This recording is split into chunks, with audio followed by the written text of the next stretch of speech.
What's going on, guys? Cheers.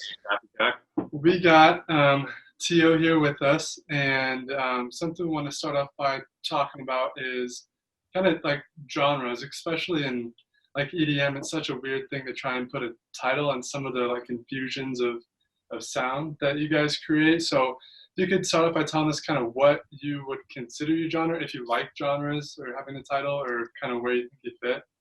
Yeah, I think genres for me is always one of the tougher things to talk about, especially people outside of EDM, or they don't understand all the nuances between the different genres. I would say a blanket statement's kind of like I do future bass music,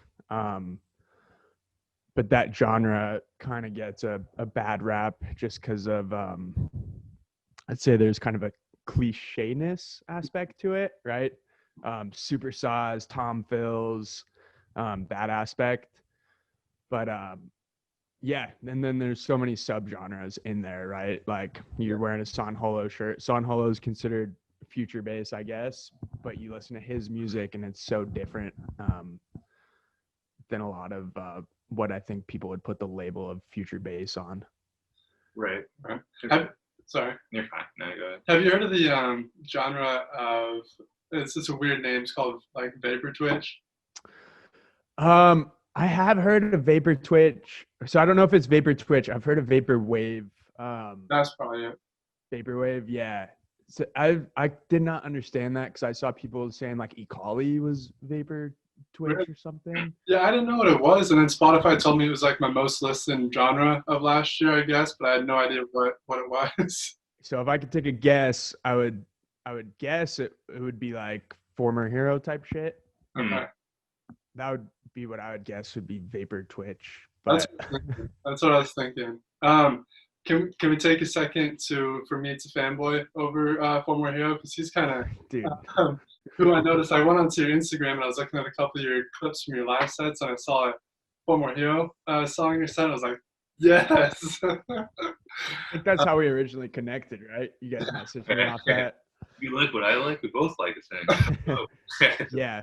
And that's someone, if we're going to talk about genres, that I feel like is really pushing just a new type of sound. Like I'm already seeing kind of what he's doing repeated from a lot of younger producers coming up. Really?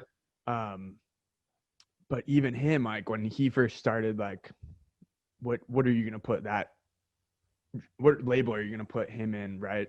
As an artist genre, you know? So I think that's where it gets tricky. And I honestly don't believe in genres unless you're talking like I make house. Like, okay, house is a pretty defined, like 4 on the floor. But you look at some of this other stuff like Son Holo, and they're just making music, you know? Right. Well, it's hard to put something into words that's like music, because all the grantastic parts of it it's so amazing that you can't put it into words. It's kind of the whole point of music. I feel like sometimes it's a feeling, it's a body experience. Yeah. And it's like, well, the whole point of music is not in a box, and then we try to put it in one to categorize it. Yeah. And even looking at like other guys that you may say is future bass, like Hex Cougar, I don't know. It's just, to me, it's especially like kind of the lane I'm in is such a broad spectrum. So yeah. Yeah, absolutely. So, I mean, it is kind of a generic question, but I like to ask like electronic music producers what their influences because there like probably are so many for you, even from maybe different genres. So who would you consider kind of who you draw on for inspiration, or just who you like really love or go to all the time? Yeah, so the guys that I draw a lot of inspiration from are honestly usually going to be like the more emotional producers, guys like Casbo. Casbo is probably my number one. And I don't know how mainstream Casbo is, but guys like him, like Son Holo for sure. Anything that's coming out on Bitbird, a lot of the Foreign Family guys. So I definitely love kind of the emotional side of EDM music. but I also am really into like harder trap stuff. So that's where I'm kind of coming at, is I want to find a way to personally balance the two of what I like. And then outside of EDM, my favorite artist of all time's got to be James Blake. Um, that guy is an insane producer, but so simple at the same time. Yeah. Well, do you think there's an art to that? Like when it comes to producing, like I feel like you might be able to overproduce something too much. Is there like an art to being simplistic? I would say so, but at the same, like, I think it's a choice. You hear a lot of production now that's so complex. They've got so many drum fills going on, 5 different synths in the drop. And I love that stuff. Like, if you guys ever listen to More Kismet, like, that kid is fucking insane, the way he produces. But for me, I feel like simplicity is key, especially if you're trying to push kind of what we talked about earlier of like a feeling through, especially like an emotion. I think simplicity is key if you're going for like the hard shit and you can't even comprehend what you're listening to Right? as Yeah. it's flying through Bells your and ears. whistles going on. Yeah, that's definitely, I think, where a more complex nature comes in. But yeah, I mean, I've seen James Blake like 3 times, and that dude live, it's literally him, a keyboard. He's got like a looping foot pedal, a guitarist, and a guy on drums. So there's 3 people up there. And that's really kind of, I take a lot from that, of kind of simplicity. And there's also, it's like a scientific study. I'm probably going to butcher this, but I think your brain can only process, I think it's like 5 sounds at a time. Mhm. So you have bass, drums, synth, vocals, maybe one more thing going. Yeah, and it just makes it kind of, for me, more of a simple process, right? Versus kind of playing that war of how complex can I make my music. It creates like a limitation to it, but that lets you actually create something at that point, because there's limitless possibilities as to what you can make. It becomes hard to create one succinct thing. But if you're like, hey, there's 5 rules, I got to follow them. But then other than that, I have free reign. I feel like it gives you a lot more creative freedom, because you're like, 5 sounds is the limit. How do we compile these to make it dope as fuck? And then you kind of figure it out, which is awesome. But I also wonder if people can shift their focus on what 5 sounds they're listening to. That'd be kind of interesting. You know, say you put 10 in, then someone focuses on 5 sounds in a song, and then another 5 the second time they listen to it. That'd be kind of crazy. Yeah. So the San Holo, I feel like that's happening sometimes. I mean, Fanboy. yeah. And you can listen to any artist, right? And like, you go and put headphones on and you're like, shit, I did not notice that. I was listening, I think it was to Casbo the other day in my car, and I just heard like this little ARP in the background. I'm like, I never noticed that. And then you listen to it, and like every time you listen to the song, you're kind of hooked on that one. Right. Isn't that the beautiful thing about like really good art too, is you come back and you see something different. You know, you come back a 3rd or 4th, 5th, 10th, maybe your 100th time listening to that Casbo song. It's like that little in the background. You're like, God damn, that's awesome. Yeah, and it's like listening to it in different settings too, right? Your work, in your car, like live. I mean, I've gone to live shows and taken away a totally different appreciation for the artist or for certain songs after seeing them in that live setting. Do you think it kind of facilitates that relationship between you and the artist a little bit better too in that situation? And my second question on top of that is, do you think it's possible to create that type of intimacy doing these live shows like you've been doing on doing live sets via virtually as opposed to in person? Do you feel like there's a better connection in person rather than streaming? Do you feel like it's just a technological adjustment we're making? Yeah, I mean, they're 2 totally different beasts, you know. Live shows, you've got that connection with the audience, or with the artist that you're at. And I think a lot of these guys craft their live shows now so personally, and like with the live edits and shit, that you're there and you feel like, damn, I'm one of few people who got to see this or got to hear that song. And I mean, a lot of big artists, you know, they have that song in their set that they keep in there. I mean, Odessa, for example, had Loyal for what, like, I want to say almost like 2 years they're playing that in their sets. And then when they dropped it, you're like, fuck. Like so Yeah. many memories of seeing them. Sophie Tucker. I don't know if you guys have ever had this. You're at a live show, DJ set, band, whatever, and they play an unreleased song, and you totally don't even think about it, and then they put it out, and like you immediately get taken back to that moment. Yeah, Sophie Tucker just put out this song called Emergency that I saw them at a music festival in March. Had no idea who they were except for that Best Friend song. So I was kind of like, we're going to go see Sophie Tucker. Like, come on, guys. But they ended up slamming. Like, they were sick. I did not understand the EDM influence behind their music, and they played that Emergency song, and it just came out yesterday, and my buddy sent it to me, and I was like, totally forgot about this song, dude, but instantly had like a flashback to that moment.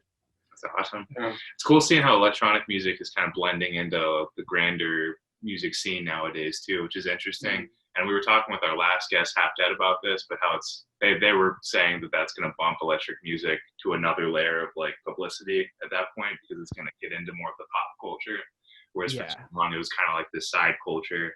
And then even in the last decade, it's just grown so much. So it's interesting. I'd love to even hear your opinion on that as well, seeing how it's evolving through time. It's crazy.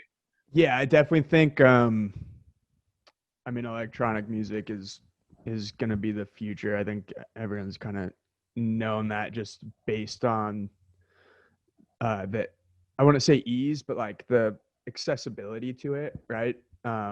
It's at a point now where anyone with a laptop can create good music. You don't need to spend a ton of money on gear. A lot of people that you see that are pretty big straight up just use like their laptop and headphones. They don't even have a keyboard. They're sitting there like clicking everything in. So I think that's one thing. Like a lot of mainstream production now is coming from EDM. Like look at what Skrillex is doing. I feel like Skrillex, he put out that one EP, but in the last 5 years, most of his shit has been producing for other artists. He's got that track with Ty Dolla $ign. So I think that's definitely it's a pretty cool aspect, and it's something to think about, because you see a lot of these guys kind of do their EDM thing and then they go on to produce for other people, or even kind of going backwards from kind of how I started, and they go into doing hip hop beats. You know, look at Kenny Beats, right? He was Loud Pack, and then he's killing it now. Yeah. So I think another interesting aspect is the live form of it. I think EDM has influenced concerts as a whole, just based on the production aspect of it. Right. I went to a Hootie and the Blowfish concert last year, and they had like a full-on LED light wall in the background, like graphics going the whole time. Yeah, and I was like, well, it's a whole other component to add on to the whole experience of watching music, because then you get a visual show on top of the things you're already experiencing in your body. It's crazy. Yeah, absolutely. You create your own. Devin was telling me you create your own visuals as well for your sets, right? Yeah, I do. Pretty much all my own artwork. I do all my own artwork. I was trying to think if I like had anyone help with any piece of it, but for now, yeah, I've done all my own artwork. My manager has helped me out a little bit, because when I started, I had no clue how to use Photoshop. Right. As do all of us, you know, you get in there. Crazy. I'd send him stuff. I was be like, can you delete the background on this? I don't know how to do that. But yeah, I straight up started out on my phone, using a mixture of apps, exporting the photo, bringing it into a different app. And I did the same thing with a lot of the videos. But now I'm at the point where I'm trying to learn Adobe Premiere, Adobe After Effects, and doing all the live stream stuff, all the flyers for the live streams, all the artwork. Do you think that allows you to more authentically be connected with your own brand as an artist too at that point, because you're the one actually creating all the promo content? So maybe your manager's not doing it like some artists would have it be, where like the manager's like, we think this look fits you, and thanks to technology nowadays, you're creating Teeoh how you want Teeoh to be perceived, and you get to grow through that experience of becoming Teeoh. And do you think that's been kind of a blessing for you in this journey that you're on? Yeah, absolutely.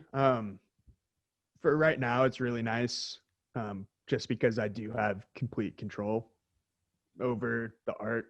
the music and everything, but I think at some point I have limitations as a graphic designer. So at some point I am going to want to move towards working with someone, but even in that regard, I've already thought about that. Is I want to find someone probably like on an equal footing as me, still starting out, and kind of work with them and grow. And if you look at a lot of artists, that's part of their brand at this point, right? Ikali, for example, every single one of his artworks, and I want to say even his show visuals, I think are made by the same guy. And if not, they all have the same aesthetic, which I think is part of what goes into it. But for now, I'm very happy to be doing it myself. It saves money, and it's kind of nice to look at something and be like, I did all of that. Yeah, it's like, this is not creative. I did that. Yeah. So when is, like, in your opinion, when do you think is a good time to start like growing and building a team? Because you're talking about, you said it's kind of interesting how you came about getting a manager, because it wasn't something you're necessarily looking into doing. When do you think is like a good time to start growing your team? I would say if you get to a point that you can't do it all yourself. That wasn't my case. So I started off doing this in like middle school just as a joke, hopping on GarageBand. And then in high school, I wanted to make dubstep. So I got Cubase, dabbled in that for a little bit. And then pretty much throughout college, I was thinking about wanting to do hip hop beats and produce for rappers. And my buddy, he's a go-getter, real just tenacious kid. He's always doing shit. TJ, shout out TJ. He's my buddy in college, and he ends up graduating and getting a gig with 24/8 management. They have a ton of like dubstep, heavy trap guys on there. Hero Bus is probably the biggest one. Yeah. So he hits me up. He's like, yo, I got on. I can get you a meeting with Dexter if you want to talk to him about hopping on the team, and like I can manage you. And at the time I was kind of like, I was just then thinking about transitioning to EDM. I'd probably done like 3 remixes. I had no originals. And we showed Dexter, who's Hero Bus manager and the guy who runs 24/8, the music I was making, and had probably like a 30-minute conversation with him. And he's like, dude, if you have the vision, this is what you want to do. Like, I heard your stuff. It's good. Like you can definitely move forward with this. So, I got on with him. So for me, it was at the very beginning of the project. I had TJ, who's like one of my best friends, helping me with it. So I think that relationship was kind of different. It was much more of like a planning. What do we want to do this year? How many songs do we want to put out? Do we want to start trying to work with labels, do this? So I kind of worked with the manager from the ground up, because we're just now getting to the point where next year we want to start pitching music to labels. So that took us 3 years to even get to that point. Right. But if you're just starting out, man, I mean, the 24/8 helped me out a ton on SoundCloud. They helped me figure out music distribution. So they were really kind of there to help me grow in the beginning. But that's all stuff most people should be able to figure out on their own. But yeah, I'd say when you get to the point where you are shopping for labels, you want to start looking at getting on YouTube channels, kind of promoting your music more. That's when it's good. But I'd say the relationship between the manager and the artist should definitely come first, before any of that. So how important and what role does like having a good label play? And are there any specific labels like you're looking at or would eventually like to be on? Yeah. I think a label, I mean, the obvious reasons for clout. But you look at some of these labels, they've got a really good following, right? So you can get a song out on them, and it's going to push your music further than if you self-release. But at the same time, I feel like you need to have that already. you know, you need to be able to push your own music, and you kind of can't rely on the label. I haven't gotten on a label yet, so take what I'm saying with a grain of salt. But no, I think that's kind of every artist's goal, right? Is to get on a label. It really, I'm trying to think of the word. It's not justifies. I guess affirms themselves as an artist. Yeah. It's not like I made it, but it's like, okay, like this is a real thing. Like I'm working with other people now. They've got a team who approved my music and wanted to put it out. For me, I'd say like top ones, really love like Foreign Family, Bitbird as like bigger guys. Smaller labels, I really love what J.D. Dalla's doing and putting out. Yeah. So there's so many, and like we're definitely looking to work with some smaller guys next year just to kind of figure that whole world out. It seems like there's, like you're talking about, which is a fantastic point, is you get validated and then you get attention. Kind of validated. That was the word I was looking for. Yeah, but you get that from getting a label. But at the same token, I think the struggle, which has been happening for as long as entertainment was a thing, is you don't want to sell your soul to the clout gods. Or maybe you do if you can pull it off. But sometimes if you sell your soul completely to it, you can lose that spark that you loved about music, which sometimes seems to happen with DJs or musicians of all forms. Which is like the artists struggle in the capitalist system. But I'm not trying to say anything bad or good about that. I'm just saying that's kind of how it's structured. You got to make money off the music to an extent, and other people want to manage and make money off of it. And then you want to keep who you are as an artist amidst all of that noise. But you also want that validation to be like, hey, I actually create good shit that people like, and then more people would connect it with more people. And I think it's super interesting too, because it's almost like part of the journey, right? Like you start off self-releasing, then you want to go to labels, but you look a lot of those guys, and either they end up wanting to create their own label or getting to a point where they're self-releasing, they're taking 100% of the proceeds from their music, you know? So that's something, even with the whole season 2 thing starting out, like we definitely have a vision of some point. I self-release all my music under the season 2 label or name. I guess it's not a label yet, but that's a very dope idea, though. It shows up as a label on my songs. Immediately seeing that, I was like, that is a cool idea. Because then it creates a relationship again with your audience where it's like season 1, 2, 3, and then they can look back at you season 1 when you know not a lot of people knew about you yet, and then they'll look at you like season 10 and you have this bigger following. And it's also motivation to kids that are looking to get into music, because then they look at season 1 Teeoh and they go like, holy crap, like he only had 5 people watching him on the set. Look at where it is later in the process. Absolutely. To clarify, it's going to be season 2 forever. I've had people message me all the time. They're like, yo, when are you going to move on to season 3? And I'm like, season 2 is just kind of the name of the brand. It's confusing, and I feel like I've never had a chance to kind of explain it or tell people. It's funny that you said that, though, because I felt him tense up for like a second. And I was like, what? The energy changed a little bit. And I was like, what'd I say? No, I've got buddies who are like, oh, when's it going to be season 3? So there's never a season 1. It started off on season 2 that was kind of like a play on the Teeoh 2. And I don't remember how I came up with season 2. It started off with the mixes, but it kind of became to me as like, I'm going to butcher putting this into words as well, but kind of like a sign of perseverance, I guess. So you look at TV shows, people get canceled at season 1. If you made it to season 2, you're kind of good to go. So to me, it kind of relates back to me is like music is something that I'm always going to do regardless of success, how big it gets. And I mean, for me, that it's been growing the last couple years, which has been great.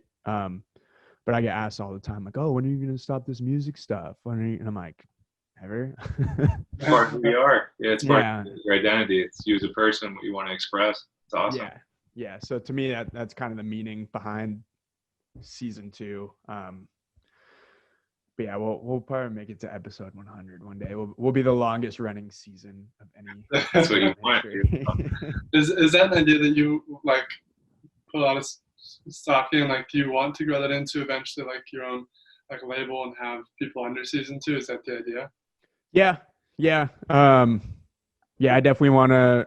I mean, again, I'm releasing all my own music. I'm not at a point. I feel like where I can offer a whole lot Right. to other artists.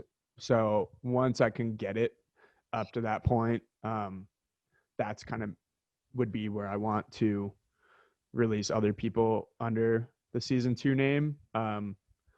So for now, it's the mixes, it's the live streams. I'm thinking about starting to do guest mixes on the season 2 mixes because it's a process to find 20 good songs every month. They kind of fit that style that I want to bring in there. But there's definitely artists I've talked to already about bringing in and doing guest mixes. So that'd be in the immediate future. What I That's see. collaboration, promotion, and developing your own skills all in one, which I think that would be awesome for you. That's awesome. Absolutely. So what you're talking about, the finding that blend between kind of releasing emotion but telling a story.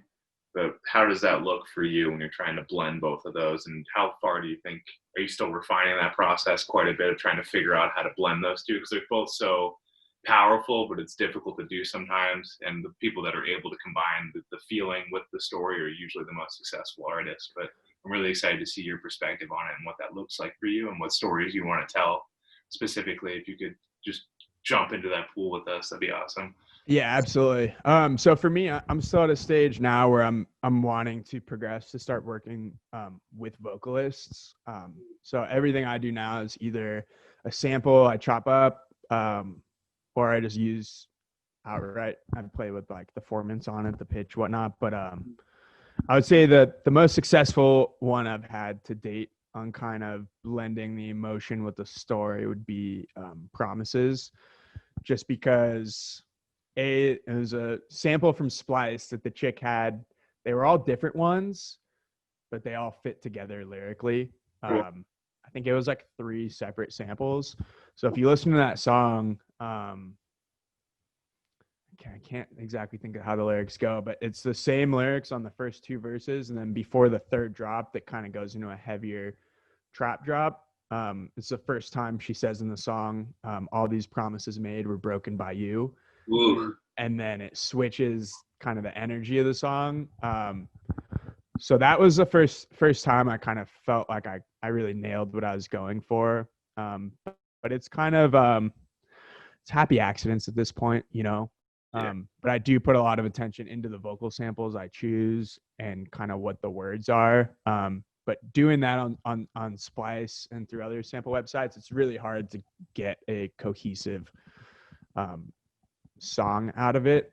But that's something we're looking to do in the future.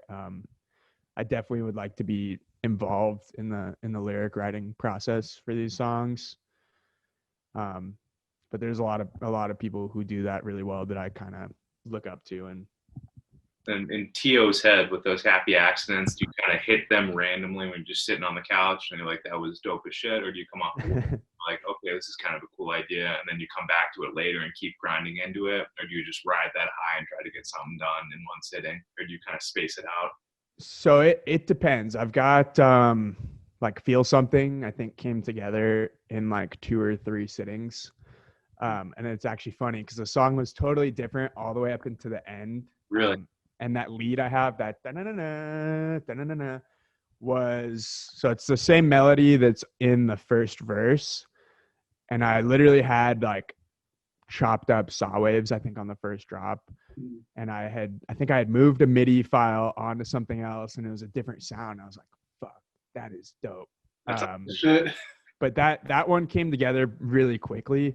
And that's honestly some of my better stuff comes together in like 2 or 3 sittings. So people are like, how long does it usually take you?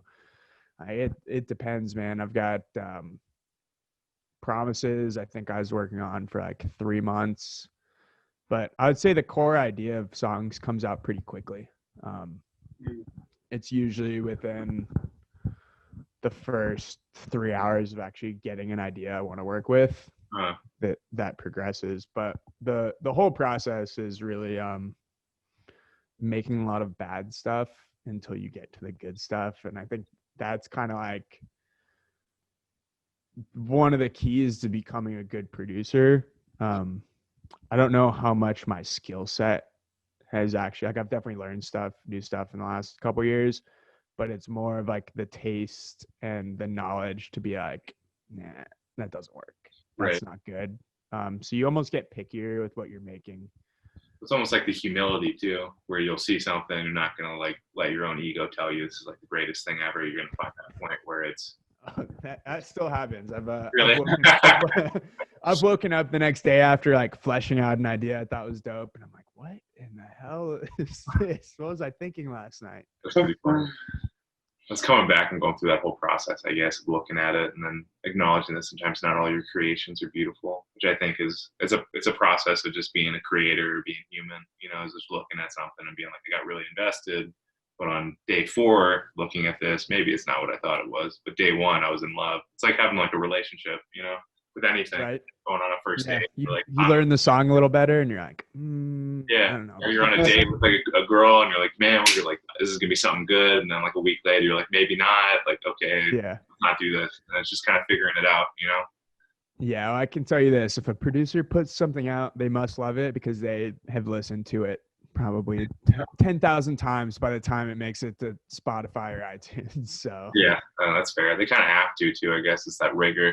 It's seeing like, is this a good move? Is this gonna pay off? You know? Yeah, I got buddies like, oh, let me come over one day and watch you produce, and I'm like, you don't want to do that.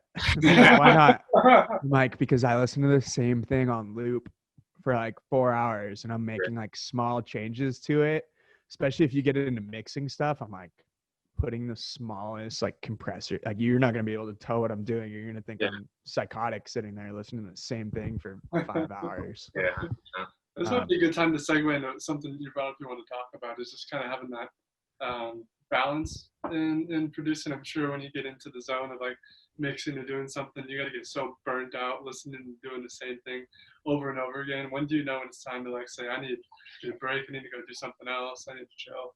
I would say either when I hit a wall. I mean, you can be producing and not do anything tangible for an hour, and that's kind of when I'm like, all right, I need to stop. Or when I start fucking things up. Because there's definitely, you can start just like mangling the song and ruining it, and in 2 hours you're like, this is way worse than what I started with.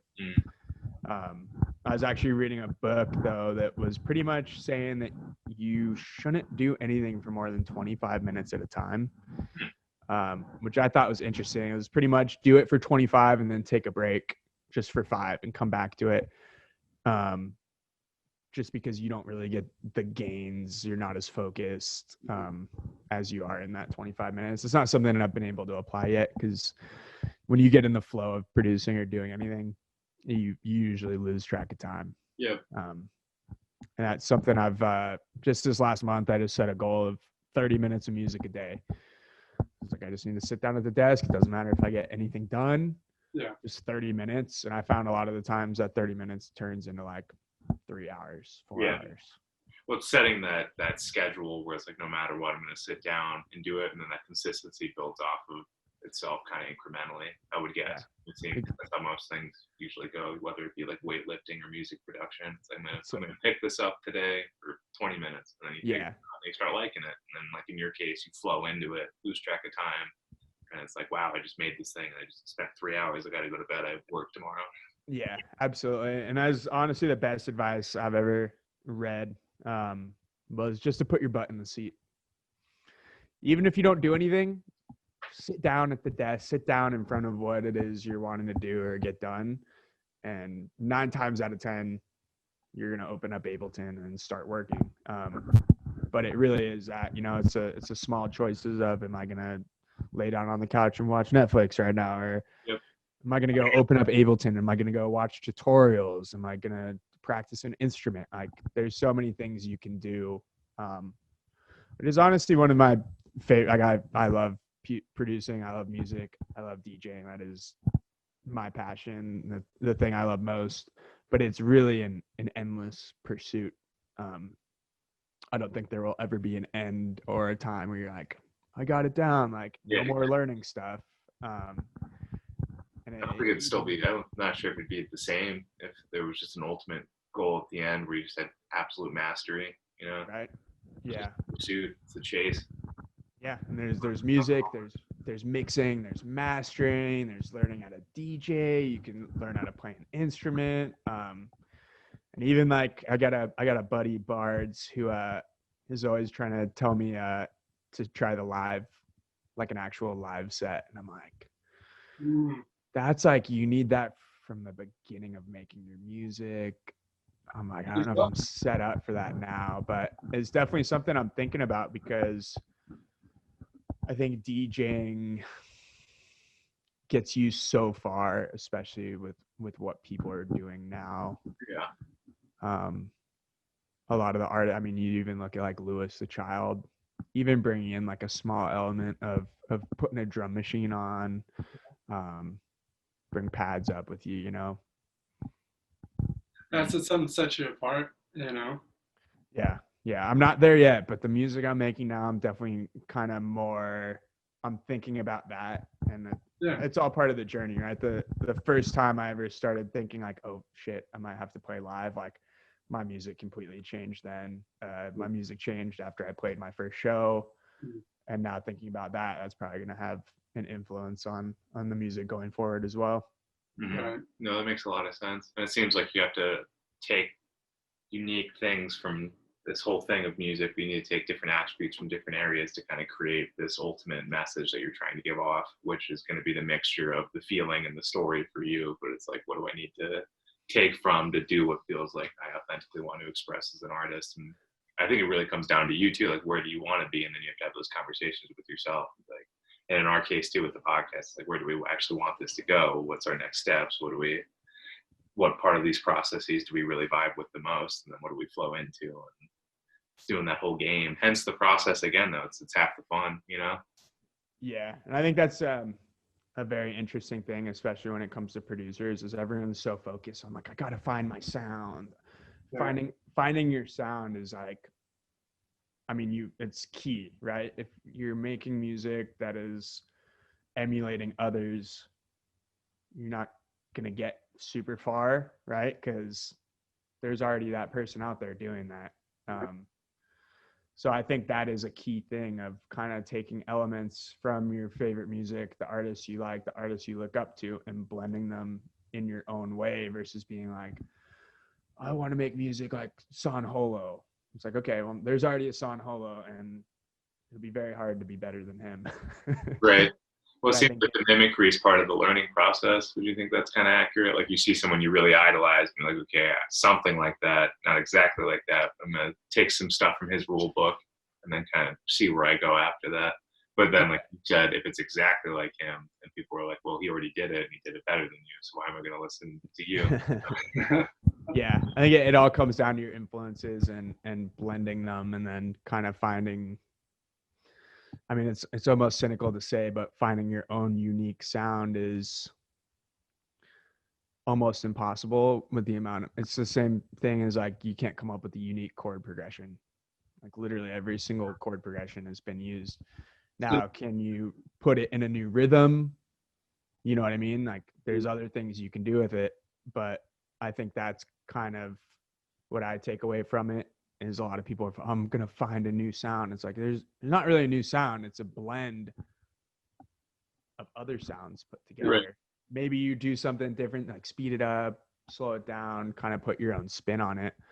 But I think if you come at it from the aspect of blending your influences, it's kind of like a more cohesive, concrete way than like, I'm going to create a new sound. Like, unless and there's people who've done it, so it's a little cynical to say, but Skrillex came up with that purple Lamborghini sound.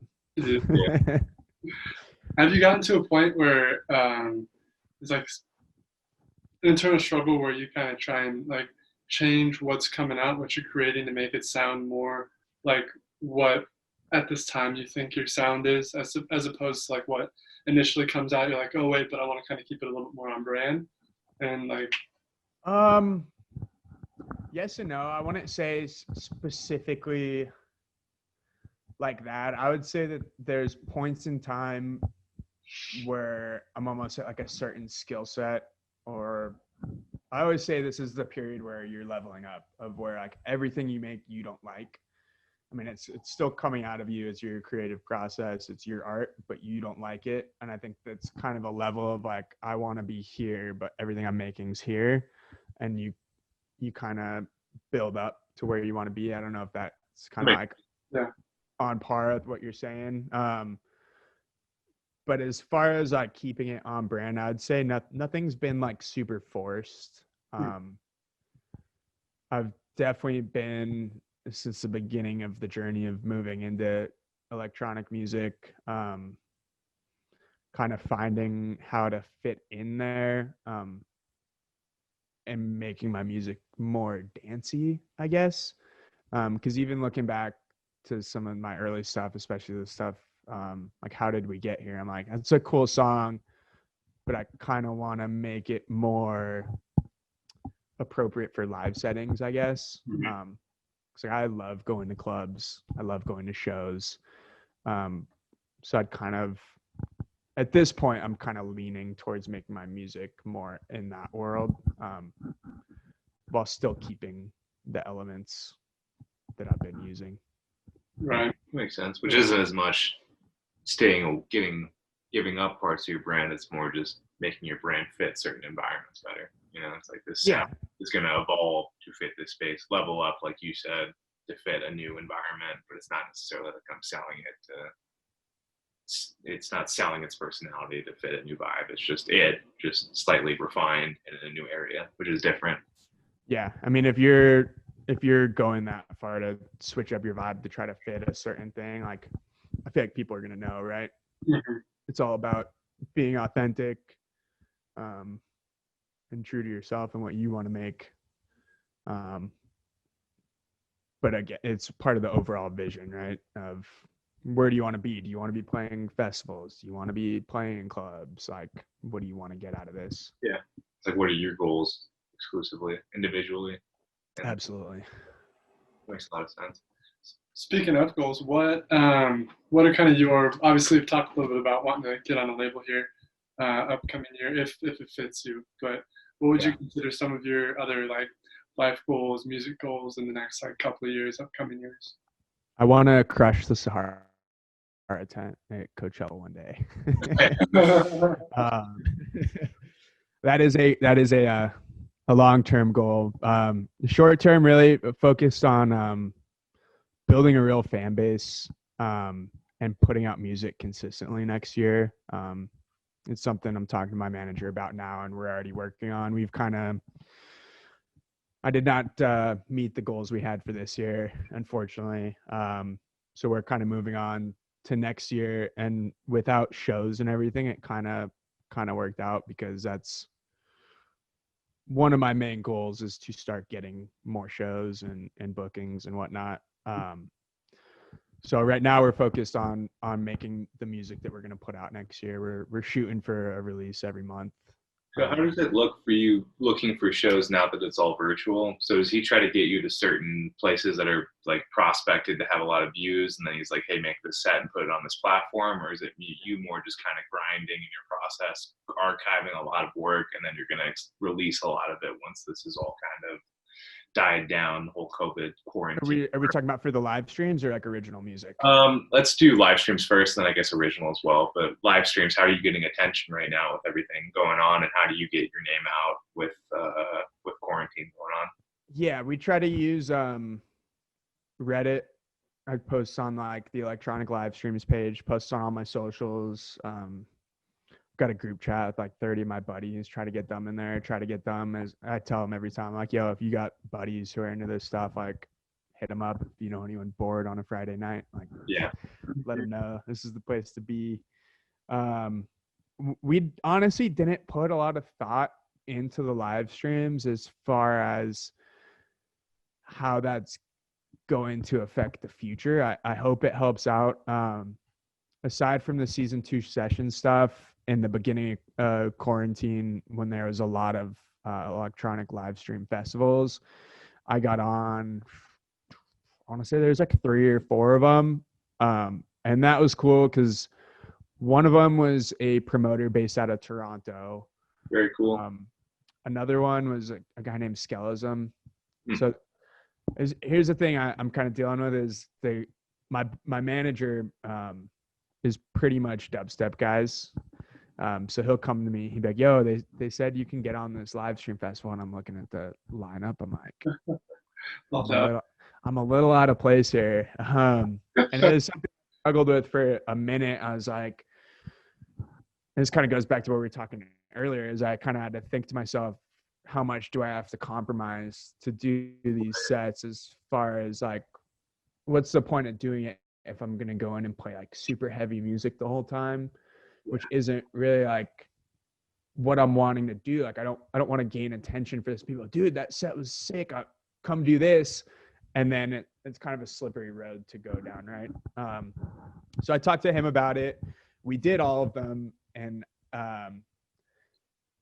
again, it was kind of finding the level of compromise where I'm not compromising my brand and the music I really want to be pushing forward. So I leaned a little bit to the harder realm. I found a lot of like good remixes, like Flume songs, or other stuff that was in my lane that I still liked. I still vibed with. There was nothing I was like, I fucking hate this song, but I have to play it. And the response from all of them, I was honestly shocked just about every time. I was nervous I was gonna go in there and people were gonna be like, fuck, this is pussy shit, bring back the dubstep. But people in the comments were usually like, dude, I'm feeling this, like, shit, you're making me emotional right now. And like, all right, so that was a really cool experience, but we'll see what comes from that again.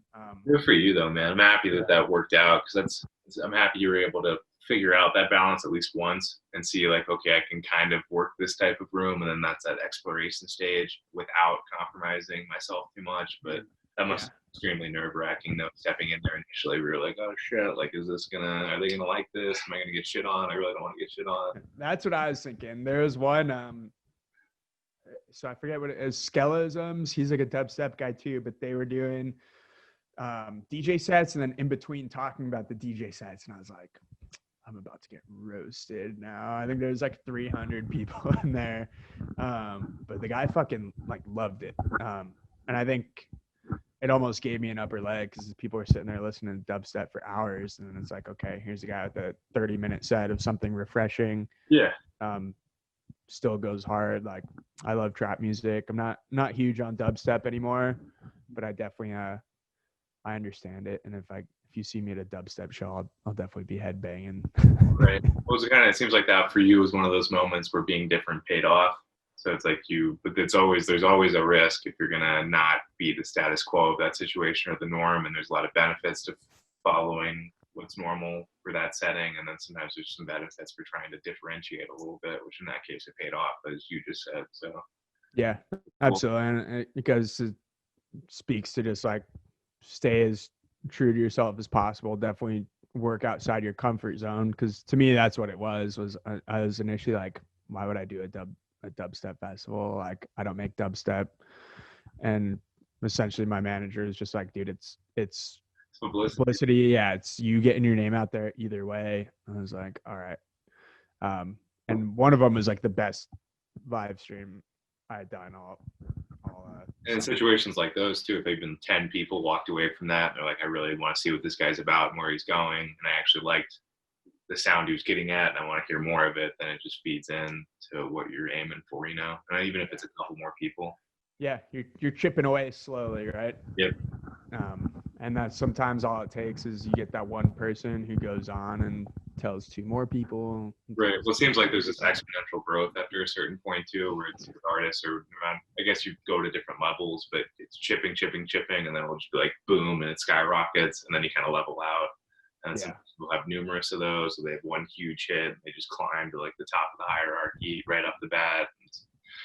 It's awesome. It's a game. It's definitely like an arcade game. It is a game. It's tricky to figure out. I'll tell you that, especially like when you get into the Spotify, iTunes world of things. That's like I'm chilling on SoundCloud. Like I love SoundCloud because I can post a mix there and get 1,000 listens. But Spotify's is a very different beast to Well, try to apparently, figure out. that's just an interesting thing with San Holo too, because he's sort of moving away from that, isn't he? But it's interesting to see how Spotify is trying to treat artists right now. Because what's happening, I don't know a lot about this, but people that are trying to up and come and make a name for themselves don't get a lot out of Spotify. But you're like the top 2%, you get a lot of the money out of it, and Yeah.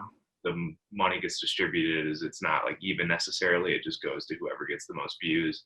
So then there's not as much incentive, to my understanding, for new artists to come on there. But then it becomes like, well, can I get publicity on there? And you just start looking, well, maybe I can just do my own thing, market myself with media with how it is now, and just kind of have my own website or my own page or my own type of ways of getting music out, and I don't have to focus on Spotify to monetize eventually. So Yeah. it's interesting.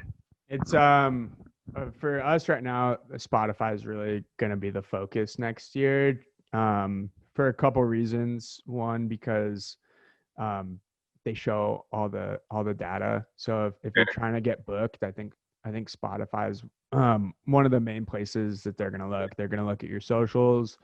They're going to look at your Spotify account, maybe SoundCloud. I mean, there's people are saying SoundCloud's dead, but I don't buy that.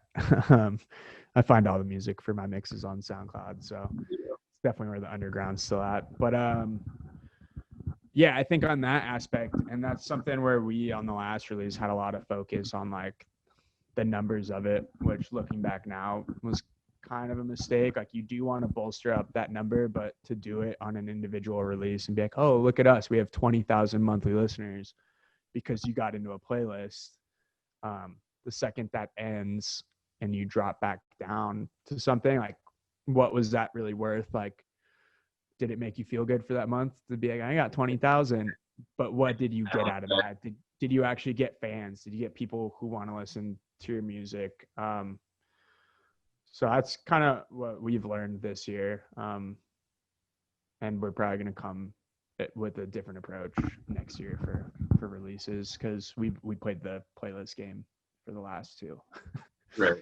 That makes a lot of sense. I didn't know that that you use Spotify like listening rates to try to get you into certain shows. I didn't know that. That's interesting. But then because you're saying about how if you're playing the playlist game, you're getting spikes though.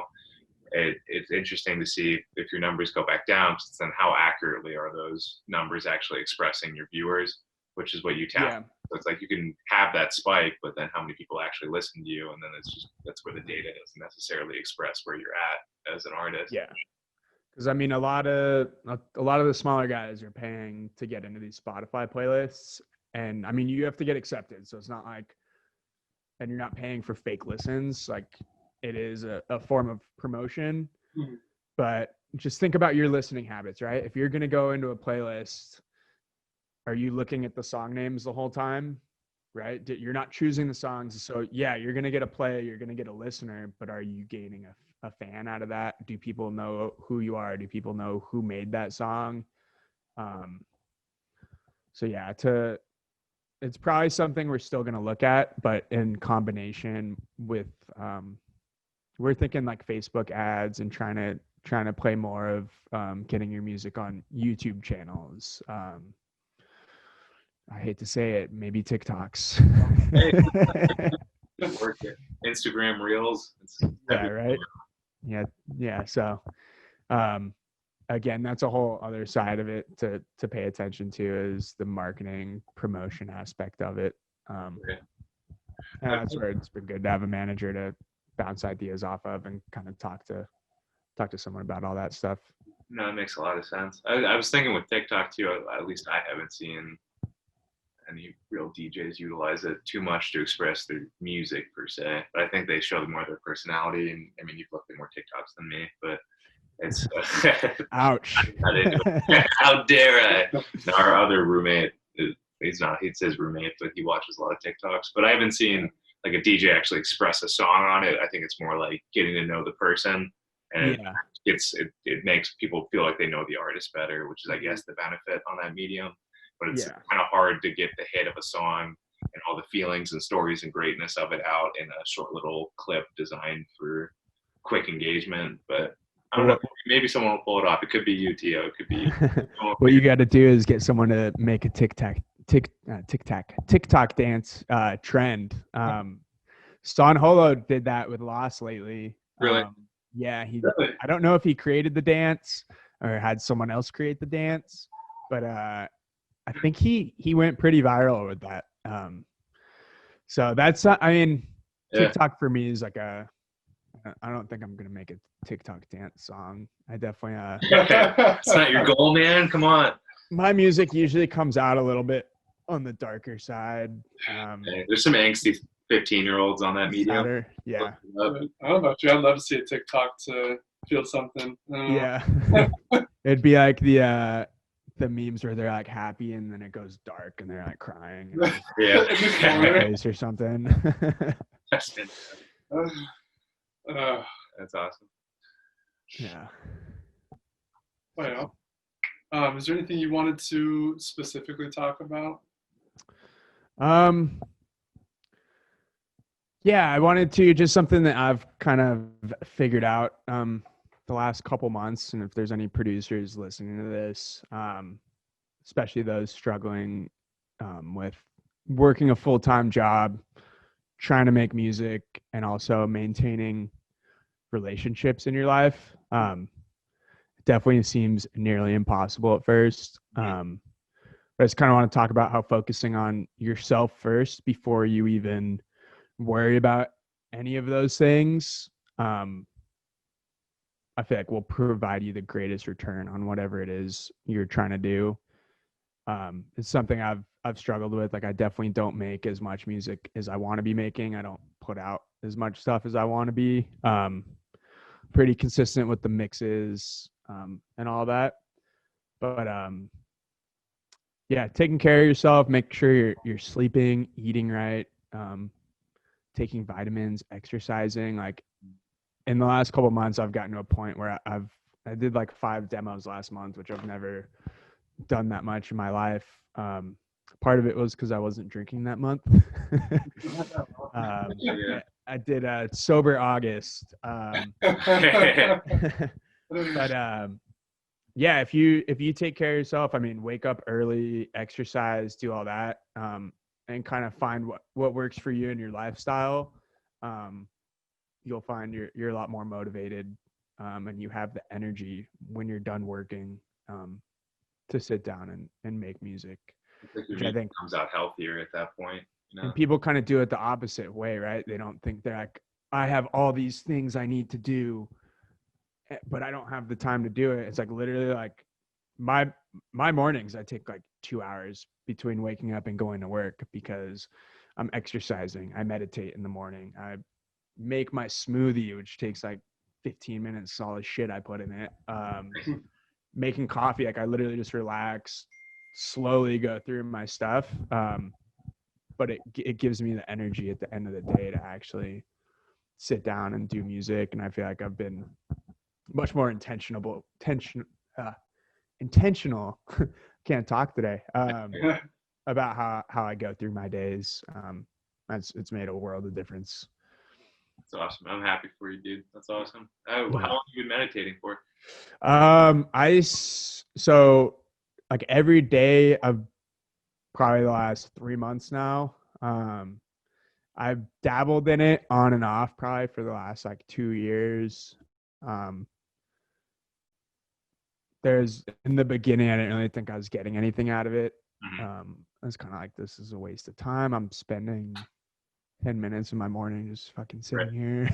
And it's like brain going too. It's like, I gotta do this, I gotta do that, I gotta do this, and I'm sitting here doing nothing. What's going on? Did you ever have that happen? Yeah, and I still have that. And I think kind of one of the keys behind being successful at it is to take away the thought that you're supposed to sit there in silence and it's maybe supposed to make you feel calmer after, because a lot of the times that's not the case. But I kind of find it as a way to organize my mind in the beginning of the day. Like if I sit there for 15 minutes with my eyes shut, like shit's gonna come into my head like I need to go to the grocery store today. Right. So I'm glad I realized that now. Yeah. And it just kind of creates a buffer for me between my whole day. You know what I mean? Like it separates my morning. I sit and pause, I was doing 20 minutes for a while. Hard. Yeah, 20 minutes is hard. I mean, when you're starting, I went 5, 10, 15 to 20. And each time I kind of leveled up, I felt like the time was too short. I'm like, that 10 minutes went by way too fast. Yeah. I need to do 15. When you kind of get into that state, it starts. I've meditated for a while, but it kind of starts to go, you lose track of time. It's almost like that flow kind of thing. And if you can really get locked in, it's like, oh, it's been 10 minutes and you don't notice it as much. But yeah, absolutely. And it's honestly, it's different every day. I've had some days where it's been like a crazy experience where like I thought my body, oh my God, what's happening? It's straight up like you're on drugs sometimes. Like, I thought my body was like super long and my head was like all the way up at the ceiling. And I was just sitting there with my eyes closed and literally I was like, this is nuts. Like that's pretty badass.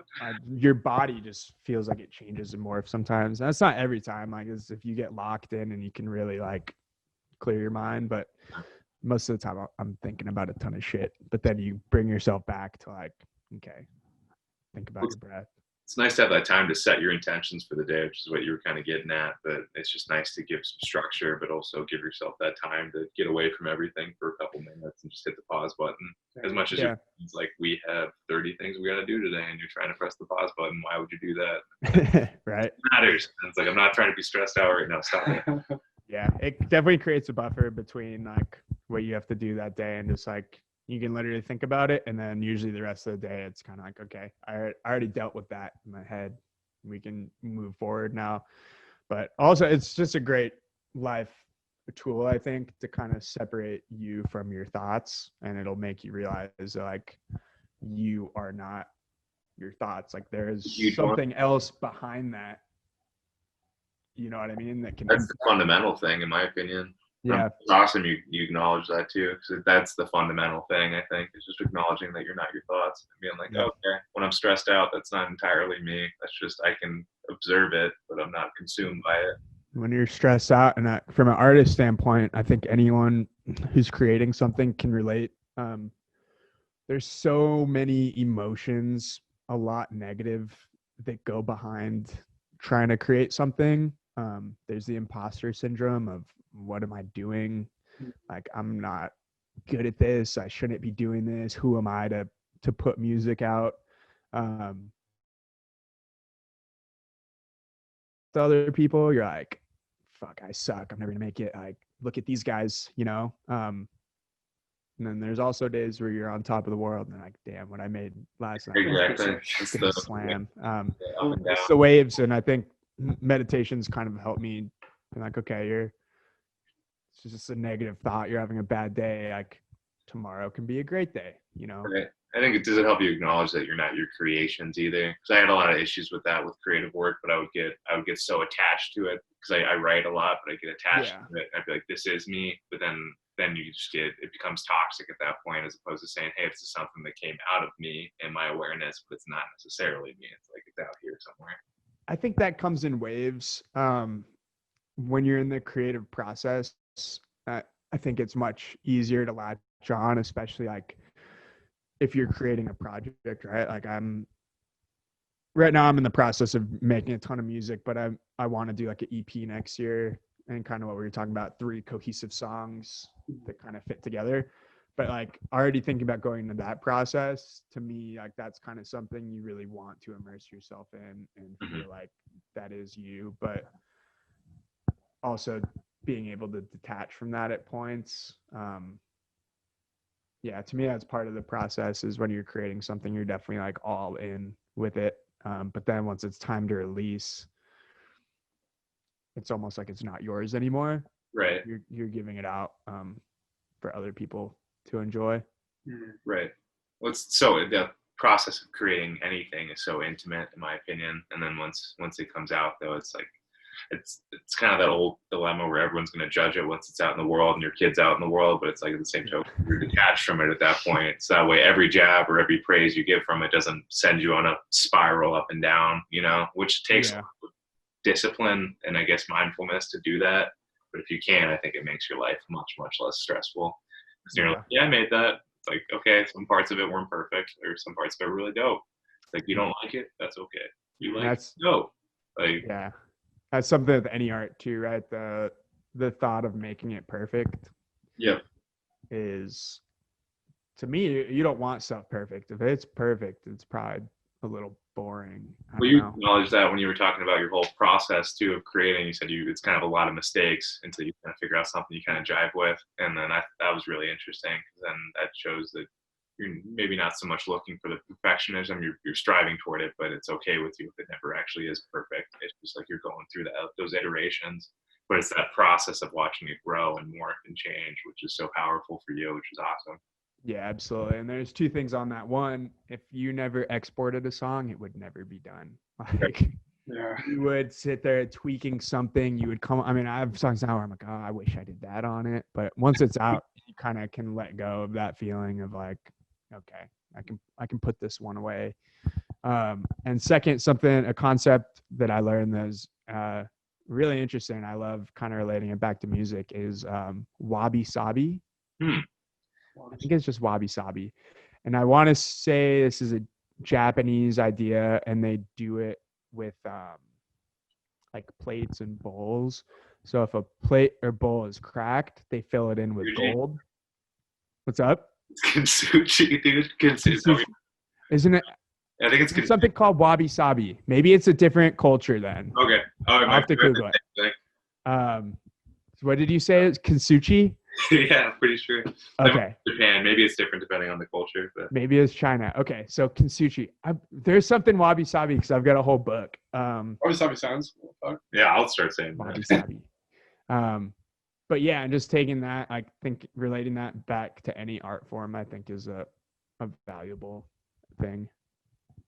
Yeah, it's like some of the imperfections.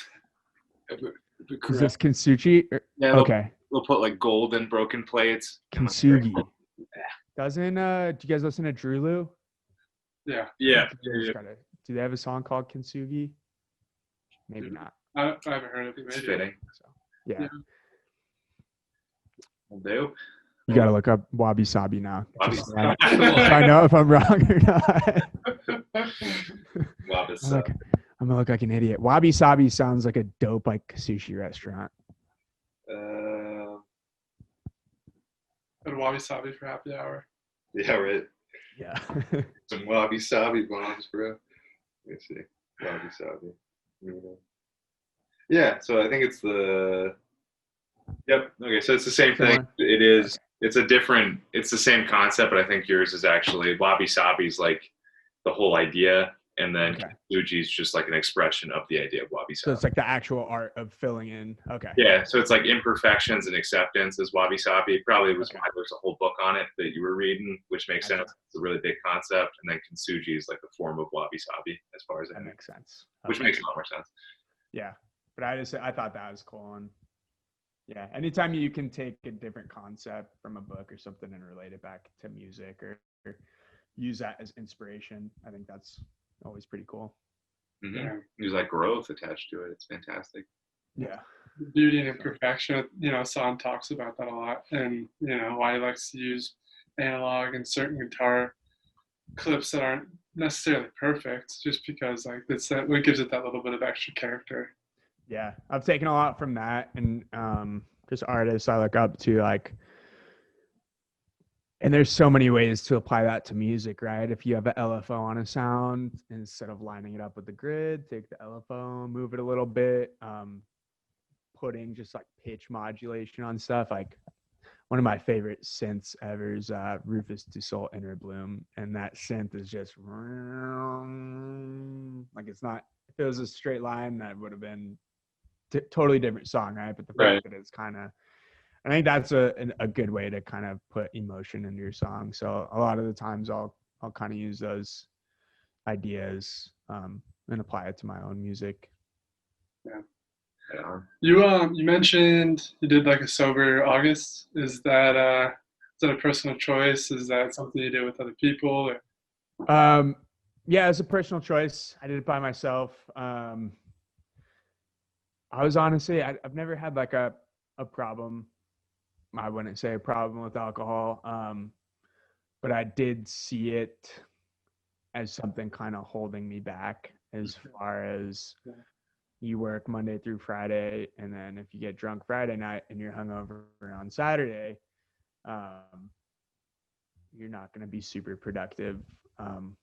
So I decided to take the month off. I didn't do much because no one's doing anything right now because of COVID. But no drinking. I drink a lot of non-alcoholic beers because I am a beer lover. No duels. No duels. So there's a brewery called Athletic Brewing that actually makes like craft non-alcoholic. So I was living the good life. I was drinking IPAs, Right on. ales. Yeah, duels is kind of shit. That's why I never. Yeah. There's a lot of new beers coming out. Heineken's got that Heineken Zero that tastes exactly like Heineken. Really? Interesting. Yeah. You're tapped into all the beer news because you that? work at the brewery, so you know. Yeah. I work for a beer distributor. For those who don't know, so I am a beer lover. I do know a lot about it. So that was one of the things I'm like, I don't know if I'd ever go like completely sober. Yeah. It did make me realize like, I don't really like getting drunk that much. It's definitely more of like a social thing for me. Like, my buddies want to go get beer. I'm like, okay. So if anything, it really helped me re-examine my relationship with alcohol and kind of the role I thought it used to play in my life of social things. I ended up going to a buddy's wedding party.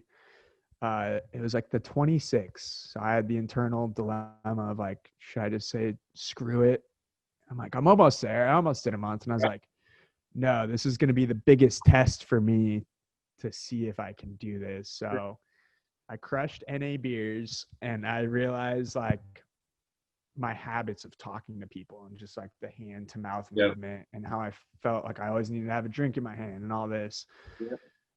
So it was really good. I'd suggest it for anyone, even if you're chilling with alcohol, with any substance, honestly, to take a step back, re-examine your relationship. I felt awesome. I get hungover now if I have like 2 or 3 beers. So That's awesome. Do you feel like what you enjoyed about getting drunk in the past was just the freedom to be able to let loose completely and just like get rid of your responsibilities? Because, or at least for Devin and I were talking about this before we spoke to you on Thursday, that was kind of what our consensus was. It was just that feeling like I have nothing I have to do and I'm just going to let loose. But then now we're talking about we get like 2 beers in. And it's like, all right, we're good. And it's just like, and then we're done. But it's just that feeling from like college where it's like, screw it, I'm done with classes, no tests. I'm just going to get hammered. And then you just like, then your whole, and to be completely honest, when I was in college, like when I got to Saturday, it was just the same thing I did on Friday. And then I was just heavily super hungover on Sunday and then just slept that whole day away. But I can't do that. And I probably shouldn't do that anymore, which I don't, because I have more important things to do that I care about. But that's where the habits come in, you know? Yeah. And I think it's priorities, right? Just to that point, like if I didn't have anything else going on, if I wasn't trying to do music, like I would have no problem going out on a Friday and staying up till 2 and sleeping till noon the next day. So yeah, I think, I mean, that's part of growing up too, right? Like I did the same thing in college. And I look back on it now and regret it because I'm like, that was so much time wasted. Granted, I have some of my lifelong friends I met in college. But yeah, it was just time wasted. I'm not going to say I regret it, but if I could go back and do things differently, I probably would. And I think something interesting, just talking about like using alcohol to your point, let loose, DJing. I definitely do. I still do it. Kind of use alcohol to calm my nerves. I wouldn't say it's weird. So before shows, like I've done 2 shows as like Teeoh, big shows, and then I've DJ'd at a club. Probably I did it like every other weekend for 2 months. So I'd probably say like 5 or 6 times. And I get nervous like the week beforehand.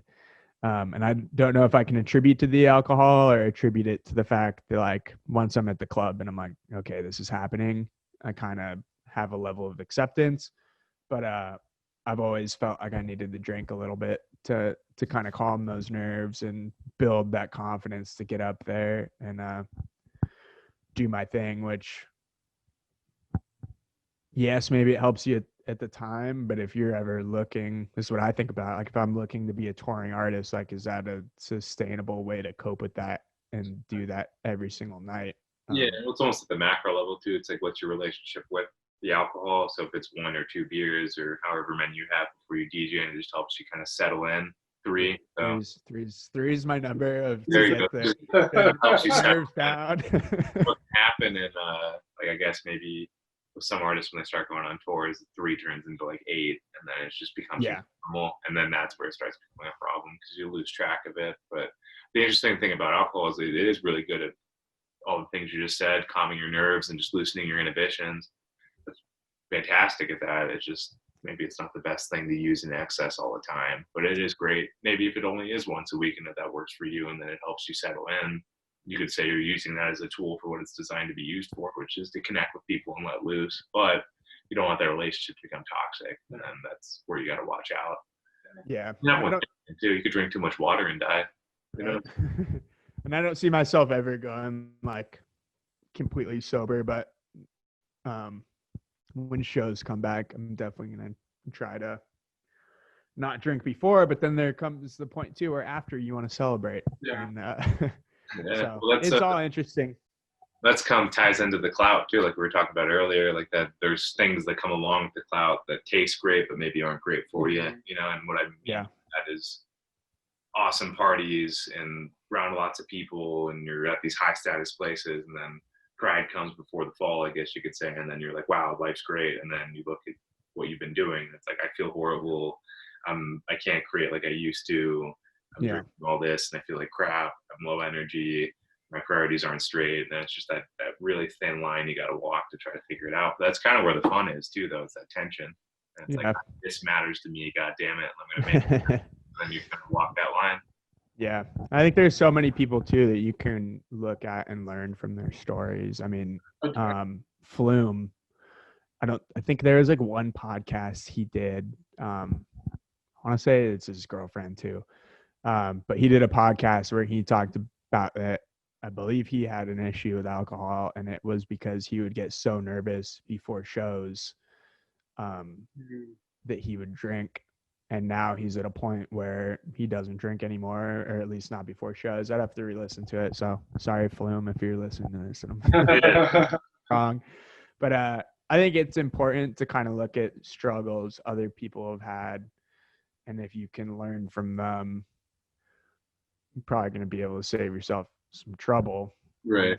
On the flip side of that, it's also important to learn yourself from your own mistakes. Sure. But I think there lies somewhere in the middle between the two of looking at other people and their relationships with touring and drinking and that whole thing. So it's definitely, I mean, brought a lot of people down, especially that we've seen recently. So yeah, absolutely. I think there's a lot of power too in seeing that Flume did that and then not judging him necessarily for it, but just seeing it and be like, well, why did that happen to you? What happened, and what was the reasons for that? How did you get boxed in that little loophole, and then how can we learn from what you did and then not have it happen to ourselves, which is a whole nother step and hard to do. But the first step is acceptance, wabi sabi, and then kind of looking at it and being like, this is what it is, and that happened to him. Why did that happen? I don't want it to happen to me. Why don't I want it to happen to me? And you kind of create a narrative. If when you guys get Flume on the pod, you're gonna ask him if he replaced drinking with smashing computers on stage with hammer to that was his new stress reliever, was I'm just gonna smash the shit out of a computer. That was so fun. Dude, watching that, what was it, Lollapalooza? Yeah, it was a lot. Is that when they live streamed it? And the comment section was just like, what the fuck is What's going on? Yeah. What the fuck is he doing? Yeah, it was a whole like live performance. Like he was just like creating destruction, and that was part of his set. He had power tools up there, right? He had like a power saw. He smashed the computers. He have some paint. Fantastic. Yeah, he's throwing paint around, which What was that piece of equipment he had? It was super dope, but I had no idea what the hell it is. He was like playing like with his finger and it changed the pitch and tune. So I think what you're referring to was it's called a rolly block. Uh-huh. Was it the squares that were connected and they were lighting up and he would like run his finger and the light would trail along his finger? Yeah, so it's called a rolly block. Really cool company that's makes like very expressive instruments. They have a whole keyboard that's like foam. So when you're playing it, you can like move your hand up and down and like you don't even lift your fingers off of it. You like slide around. So that's what he was using. It was a bunch of rolly blocks connected to each other. I feel like a nerd for immediately knowing what you were talking about. I'm nerdy as shit, so welcome. That's awesome. But when you're talking about like habits that you've seen, maybe people that you are trying to like emulate and aspire to make, it sounds like alcohol is a big one that you've kind of seen play out, like that. You know, we've seen that story before. What are some other habits do you think form with artists as they grow in their journey that you're kind of trying to like check yourself with? Buying too many synthesizers.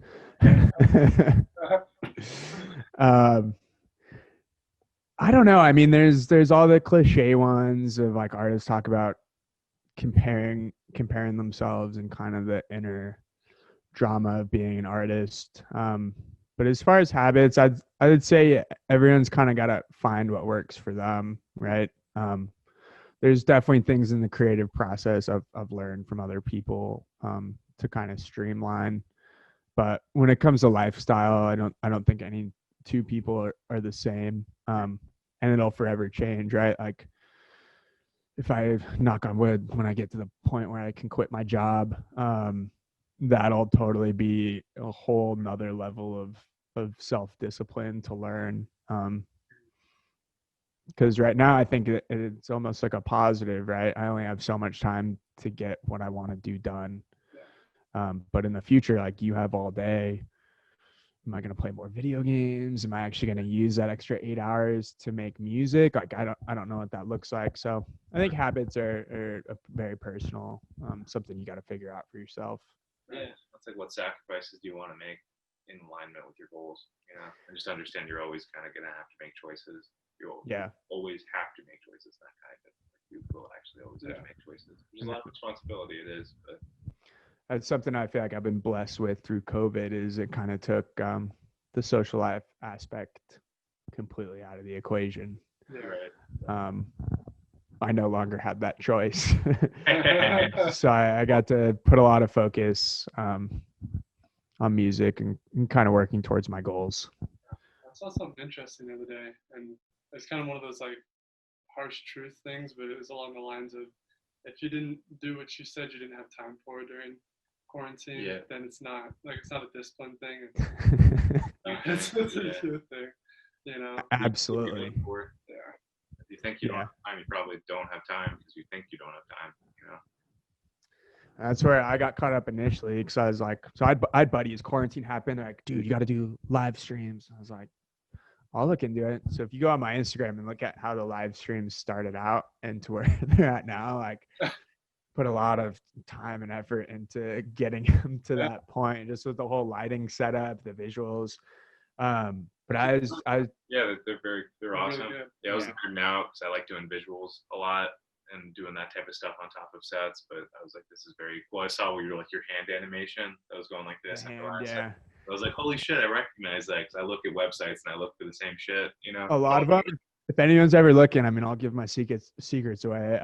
The Ezra Cohen packs are awesome. Yeah, dude, I use the same guy. I knew we were gonna nerd out about this. I used Glitch pack, and I've used it on every single video for promo for this podcast. And I think I'm gonna DM him, just be like, thanks, bro. And then I don't know if I see it, but they're awesome. Nice dude. He's like our age too.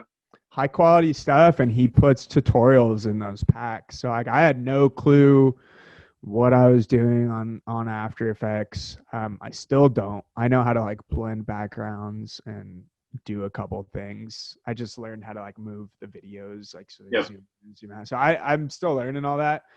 But I think with any art too, dude, people think that like, oh, look at his video, like that guy made that, like he animated, and I'm like, No, if you lift up the curtain behind any industry, like they're buying packs. Grant, it's still art. I mean, you're still combining it. You're still doing your own thing to it, but no one's doing it 100%. Yeah, and it goes to music too. Like the amount of people who use loops, which I have nothing against, but use loops in their Flume. Perfect example. He uses so many loops that literally, if you found it, you'd be like, "Oh, that's in a Flume song. What the hell?" But like, no one cares. Like, good art's good art. I personally have a little bit of trouble using loops if they're not like vocals. I think melodies and chords and all that are a pretty personal thing. But even if you can find something that just adds that extra element to it, yeah. But yeah, in any art, there's presets to anything that people go on and use. In your music, what about drums in your music? Is that one of those things where you use like clips, or you do your own drums? So they're all samples. I mostly use one shots. I will use loops for like background percussions. But as far as like the main kick and snare, never use loops for that. Yeah. But I'm not a huge sound design guy in the aspect of like creating my sounds from scratch. I have done it. I like exploring more, like finding a preset I like, and then going through and adding effects, and mangling the sounds that way, layering them together. So there's so many different ways of sound design. It's not just going in Serum and making your own patches.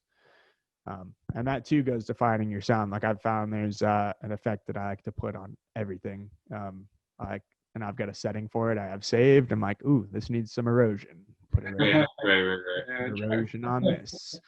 So it's just little things like that. Like you'll find your sound eventually if you keep doing it long enough. And it's the things you like. It's figuring out who you are too. I mean, that's half the process. You don't do that by sitting around thinking about it. You do it by doing it. Yeah, that's right. I get caught up in like, oh, I need to watch more tutorials, and every time I watch a tutorial, I get like 5 minutes in. I'm like, I need to try that in Ableton. Yeah, sick. No, I don't watch the rest of the freaking tutorial. Yeah, an hour and a half goes by. I think my spine's compressed a bit, but it's like this all the time. What do you do as far as, speaking of being on the computer all the time and hunched over, you mentioned doing exercise earlier? Anything in particular, or just like anything to get you active and moving? The fastest exercise I can do. So I am not a bodybuilder by any means. I'll usually just try to do like push-ups in the morning, 30 push-ups in the morning, and that's it. But just something to get the blood flowing. I did just download an app that just has 7-minute exercises, and it's been kicking my ass, man. Yeah. I'm not in shape cardio wise. I'm like I'm out of breath from doing 20 jumping jacks. But I still think that any aspect of exercise, right? If you're getting 1% better every day,